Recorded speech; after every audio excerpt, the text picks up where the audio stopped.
the garage. Today is more sanding. How awesome. One of the things you'll find when you're doing body work is the sanding involved is boring, and it really is. I'm doing videos like on a day-by-day basis, and I'm compiling a couple days together just for the fact that I want to be able to have, if somebody wants to see how I did my truck, they can see it from start to finish. Sometimes it bugs me to watch somebody go, oh, truck restoration, and you see it up on blocks, and then the next thing you see it painted. It's like, well, that didn't really help me at all. So that's kind of the reason I'm doing it this way.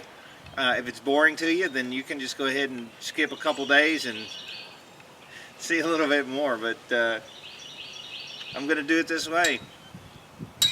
Let's get to sanding. Woo! Randy's here with Garebear. Yeah. Randy's going out of town. He's going down to Texas. Gary's going to kill the guy with a superstar. He is the superstar of audio recording. Aren't you? What? What? You can't hear. I just called him a hack on video. Yeah. Well, now you're on video. He's like a, look at him. Look at him and look at it. He's like a little gopher. He's popping up out of his hole. I don't watch this crap on the TV. He's popping it out of his hole. He's coming up out. Yeah, he's like whack-a-mole. Whack him in the head.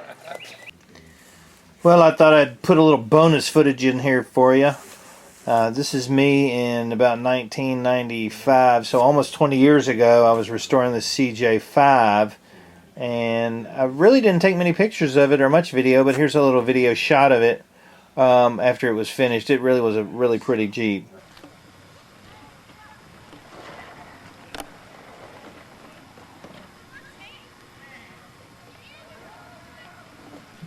It sure is icy.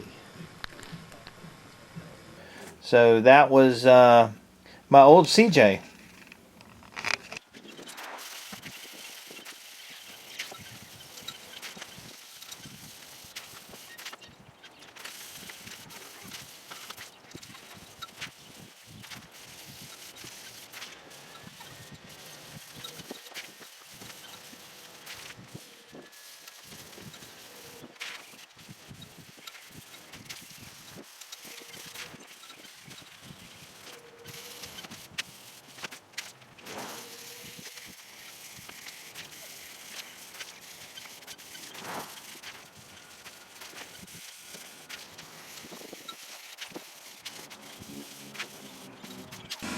Alright, so here's the first block sanding of the primer, and actually it turned out really nice. You can see that I've got a high spot right here. See where the Bondo came through on that spot there. And what I'll do is take some 400 grit and sand that down a little bit lower than it is now. Fix a couple of the little nicks around the corner where it didn't adhere properly. But I will sand this down just a hair, and then we'll coat this again with another set of with another coat of primer. This actually feels smooth as it can be going across with your hand. If you didn't use a guide coat, you would miss this little bit of a high spot. Now whether it would show up in the paint or not, probably not as much, but I'll fill this back in with polyester primer again after I block sand this Bondo just a hair, fill it again, and then wet sand it, and you just won't go quite as deep, and it should be good and smooth. But the rest of it turned out just awesome. Very, very good finish. Weather permitting, I'm going to be working on the hood. I got to wet sand that a little bit on the side. Going to try to sand this fender down. It's shaping up nicely. I need to work on the cowl here. There's a dent here. I think that's the biggest one right there. And then we'll continue on working down this side. So I went into the local Nissan dealership the other day, get my car serviced, and they put a switch on the door panel, and they're supposed to check the battery, and they changed the oil. Hopefully it's got oil in it. The door switch now is all hinkified. It doesn't work like it's supposed to. It's got automatic windows on this truck that go up and they go down. When you hit up, it goes all the way up. You hit down, it goes all the way down. Now it only does it on the passenger side, and the driver's side only goes down. So they jacked that up. Looks like they could have fixed that right. And then they tell me, oh, your battery, it tested out good. Your battery tested good, so we can't replace it. And so this morning, guess what I had to do? I had to jump start my van. So I'm going to have to go buy a battery, I guess.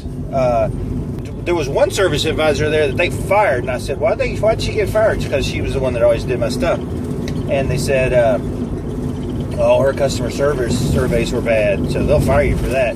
So this cat that said my battery was good because he had a little printout, looks like a receipt. Oh, it looks like it's good. I told him that stupid thing's bad, but that didn't matter.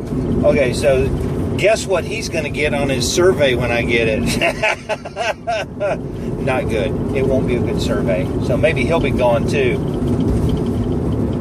I mean, really, how hard is it to freaking put in a door switch without jacking something up? I told them if they'll give me the part, I'll put it on myself. No problem at all. Oh no, they've got to install it for if it's a warranty thing. Now I get to go back to the dealership and screw around with those jack wagons because they couldn't put a freaking door switch on correctly. I mean, how much does it cost me to get my truck serviced at a dealership? I would have been better off just buying the $28 part and putting it on myself than wasting my time and my money going to those idiots. And that's my rant of the day, I guess.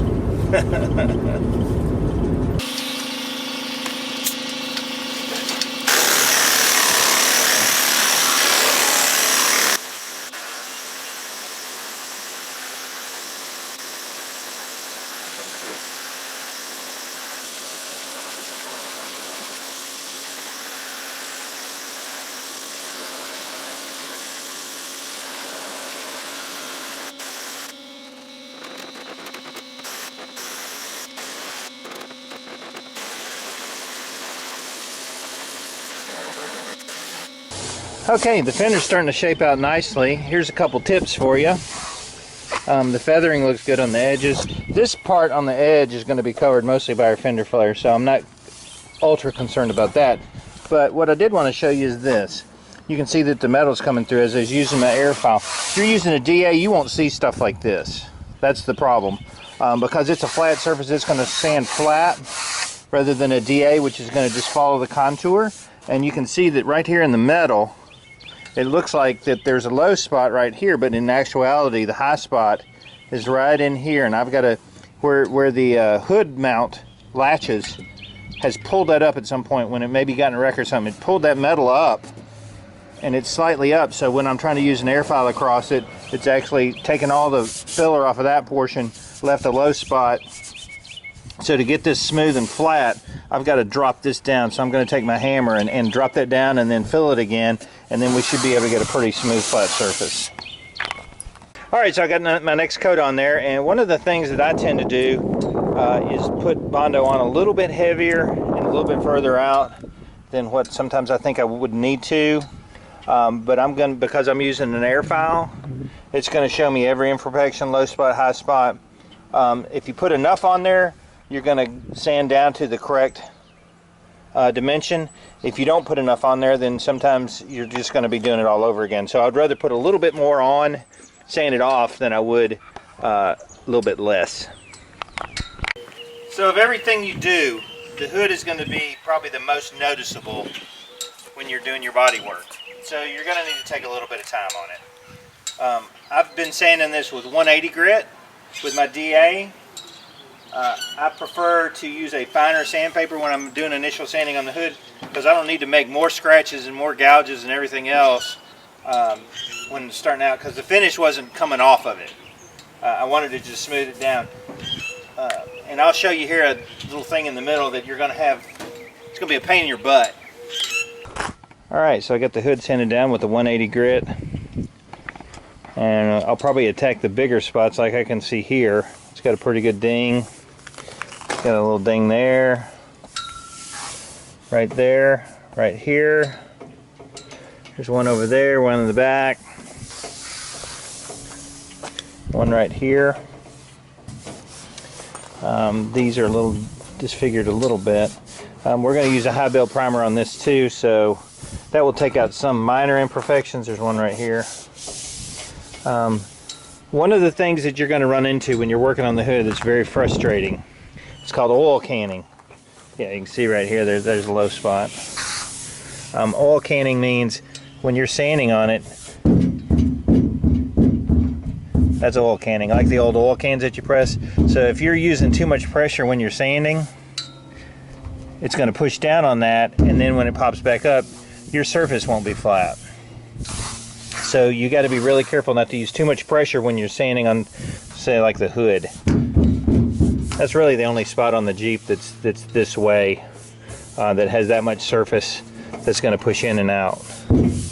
But that does make it a little bit more of a challenge. I think what we'll do is I'm going to attack the spots that I do see, and then I'll go ahead and prime it, and then it'll probably show up some more stuff after we block sand it down. You'll see a few more issues, but this is one thing that you really want to take your time on, is working on the hood itself. So that's what we're going to work on next.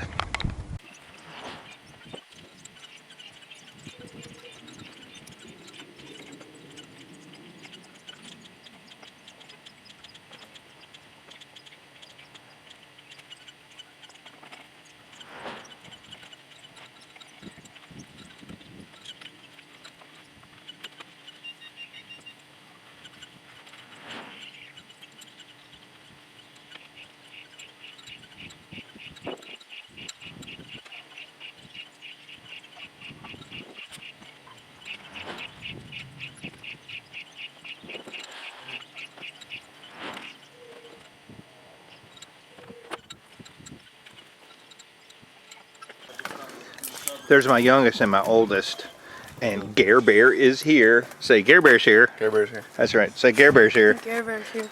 There's Garebear! All right, so it's been a pain today, but a lot of progress, actually. There's the hood that I'm working on. I still got some high spots to go on the filler on it, but it's starting to shape out pretty nicely as far as like the little dings and dents. I wet sanded this side down again. Took a little bit more off of this here, so when it's primed it should fill in just nicely. It's not real high, but it's a little bit high. It was a little bit high. This Fender's ready to shoot with primer. I've sprayed it down and washed it, and it's ready to, as soon as it dries, I'm going to shoot it in polyester primer. Did some body work up there. So all in all, got quite a bit accomplished today. If I can get this fender done and get the hood fleshed out this weekend, man, I'm at least 50% there, maybe a little bit more. Look closely at the fender. It's pretty smooth. Not a lot of pinholes in it. Looks pretty good. You see metal through here. I believe that high bell primer will take care of that. I don't believe it's too awful high. But we will know once we shoot high bell primer on it, then you wet sand it. With the guide coat. Once you get your guide coat on and you wet sand it down, if you've got a low spot, then it's going to show up in the guide coat, and then we can go back and do a little more touch-up work on it. But overall, that looks pretty good. The fender looks nice. Good and smooth. Little high bell primer. We're ready to be rock and rolling on this thing. Need to hit that with the DA just a hair. That's a little rough. All right, today wore me out, man. I'm drinking my summer shanty by Leinenkugel, which is kind of a girly drink. It's got lemonade in it, but it tastes good. Well, we got the hood started. Got the other driver's side fender ready to prime. I block sanded this down. It's ready for some primer. I was going to shoot both of those at the same time. It's supposed to get cooler here for the next week. Great, like 50s for the high, which makes it hard to do a lot of body work just because of the temperature. But I may be able to do some sanding. Alright, that's about it for today. I'm going to do some cleanup. Keep sanding.